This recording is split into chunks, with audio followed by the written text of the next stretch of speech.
Susundo pala ako kay Alisa ngayong araw. Ngayong araw.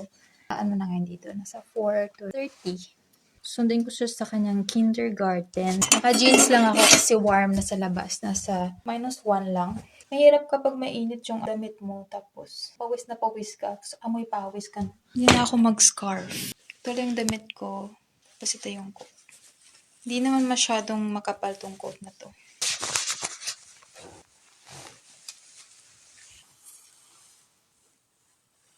Kita nyo naman to last time.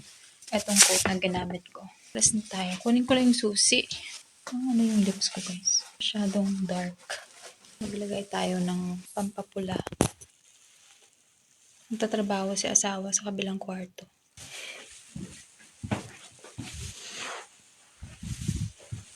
Nagbabasa. Alis na ako.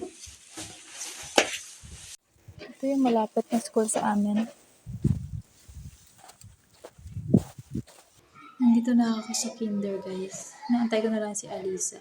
Ayaw pa niyang umalis. Meron silang parang storytelling. Yun yung mga cabinets nila. Ito yung kay Alisa. Ito pala yung gawa nila. Pero hindi siya pwedeng iuwi kasi bawal. Yung may pangalan doon. Ito kay Alisa. Kakte. Mama, что началось покушать? Печенье ему. Да, и что еще? Все. Это не сейчас. Мы пойдем потом, попозже. Я знаю. Meron pala siyang natanggap na diploma. Second place. Drawing siya. Tapos third place sa poem. Как у коровы. Мама, помнишь? Meron pa rin mga Christmas lights, Christmas tree. Hindi pa nila natatanggal. 25th of January na ngayon.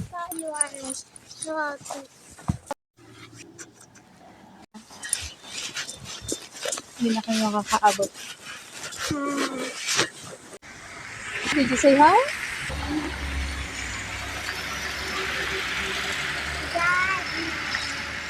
Машине. Kami sa stadium. Meron nagsiskate dito. Смотри, куда идешь.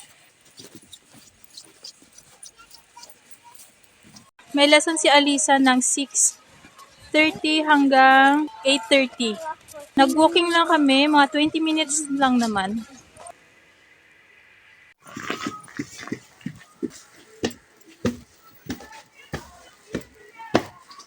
Походите.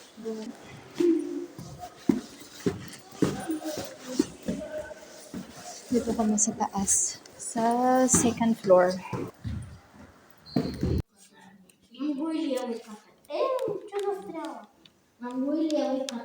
Pauwi na kami. Tapos na yung lesson ni Alisa. 8:30 na dito ng gabi.